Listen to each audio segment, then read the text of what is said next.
Perkenalkan, nama saya Irma Angelika Blegur dengan NIM 2103030092 dari Program Studi Sosiologi Fakultas Ilmu Sosial dan Ilmu Politik. Di sini saya akan membacakan hasil review saya dari buku Slogan Politik yang merupakan tugas ketiga mingguan saya dari mata kuliah pengantar ilmu politik. Slogan merupakan salah satu bahasa yang biasanya digunakan di berbagai kepentingan. Berdasarkan Kamus Besar Bahasa Indonesia, slogan diartikan sebagai perkataan atau kalimat pendek yang menarik atau mencolok dan mudah diingat untuk memberitahukan atau mengiklankan sesuatu.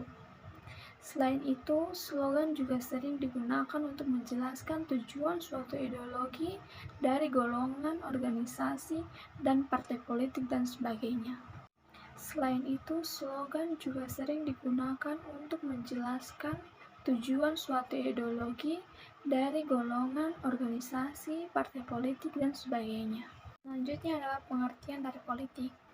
Politik pada dasarnya merupakan suatu fenomena yang sangat berkaitan dengan manusia yang kodratnya selalu hidup bermasyarakat. Manusia adalah makhluk sosial, makhluk yang dinamis dan berkembang, serta selalu menyesuaikan keadaan sekitarnya. Aktor politik adalah audiens utama slogan-slogan yang mengenai loyalitas dan dukungan politik. Para intelektual Cina memiliki peran-peran dalam politik slogan.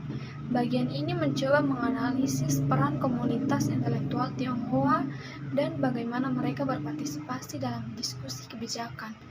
Di dalam buku ini, komunitas intelektual terutama mengacu pada dua kelompok. Yang pertama, analisis kebijakan yang berbasis organisasi. Sebagai anggota masyarakat, seseorang atau kelompok tentu terikat oleh nilai-nilai dan aturan-aturan umum yang diakui dan dianut oleh masyarakat itu.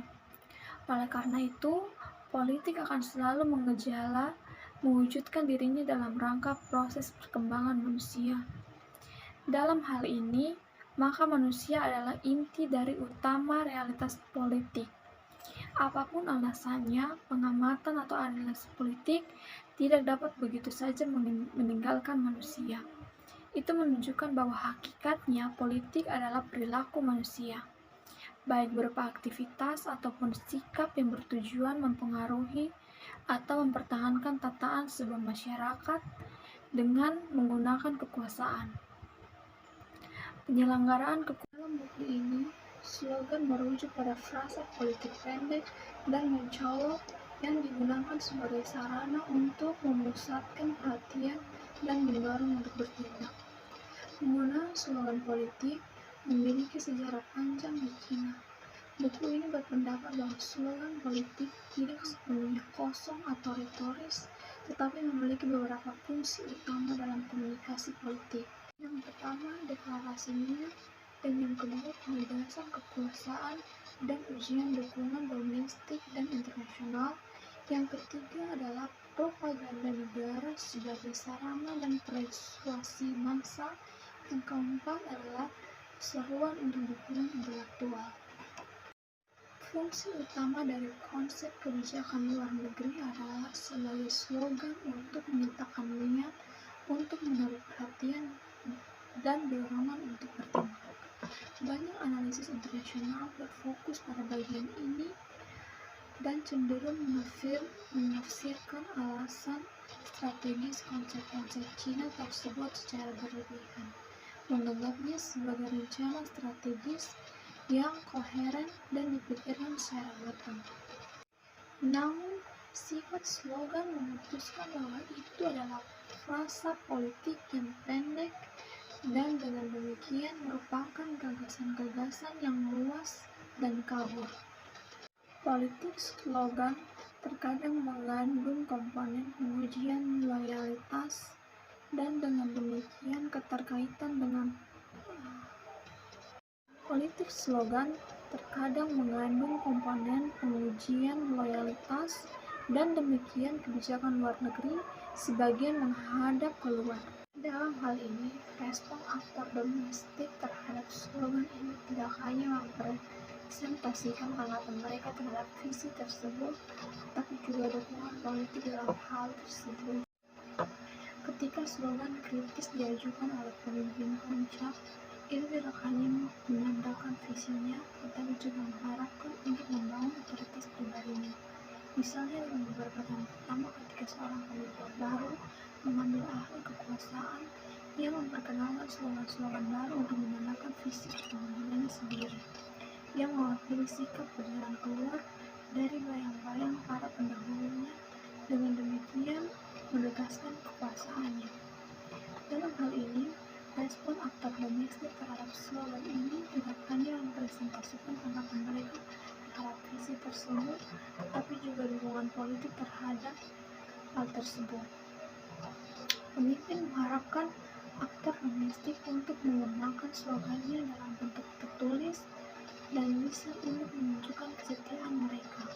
Dalam kata lain, politik slogan terkadang mengandung komponen pengujian loyalitas, dengan demikian terkait dengan politik faksional dan elit. Selain itu, ada juga tujuan dari pengenalan konsep yang berfungsi sebagai untuk memobilisasikan aktor domestik untuk dukungan intelektual. Dengan demikian, pengenalan konsep kunci kebijakan luar negeri sering merangsang diskusi akademik dan kebijakan terbuka di Cina. Selama proses ini, komunitas akademis dan kebijakan Cina secara bertahap mengisi konsep-konsep tersebut dan maknanya yang konkret. Sementara proses ini berlangsung, memungkinkan negara untuk menggunakan kekuatan intelektual. Proses ini mengundang partisipasi sejumlah besar aktor yang sering membawa kompleksitas. Sifat samar dari konsep kebijakan luar negeri Cina berarti bahwa mereka terbuka untuk interpretasi. Hal ini memungkinkan akademis dan aktor kebijakan Cina untuk membuat konsep-konsep tersebut dengan hal ini memungkinkan akademis dan aktor kebijakan Cina untuk memuat konsep-konsep tersebut dengan makna dan cara yang mereka sukai. Hal ini seringkali menghasilkan berbagai narasi yang terkadang saling bertentangan. Dalam beberapa kasus, fenomena ini semakin intensif ketika konsep kebijakan luar negeri melibatkan kepentingan ekonomi yang substansial, di mana berbagai aktor politik dan ekonomi akan berpartisipasi aktif dalam proses ini untuk mencari pengaruh. Aktor-aktor tersebut akan menggunakan sumber daya politik dan intelektual mereka untuk menafsirkan konsep kebijakan dengan cara yang mereka sukai untuk memaksimalkan kemungkinan mereka. Ini sering mengundang masalah koordinasi yang sulit yang sedang dihadapi oleh pemerintah pusat Cina. Dalam hal ini, komunikasi internasional, hal ini membuat pemerintah pusat tidak mungkin membuat narasi kebijakan luar negeri yang koheren atau menyatukan penggunaan konsepnya. Ini juga berarti bahwa pemimpin Cina tidak memiliki kendali penuh atas konsep mereka, bahkan di arena domestik. Pembahasan selanjutnya adalah fungsi-fungsi dari slogan politik.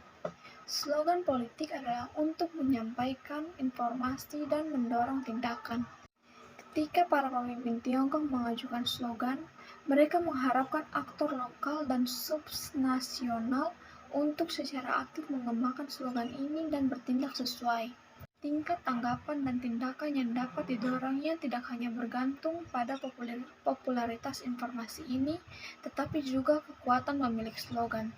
Dengan demikian, respon terkadang bisa menjadi indikator politik. Dukungan kepada pemilik slogan biasanya para pemimpin puncak.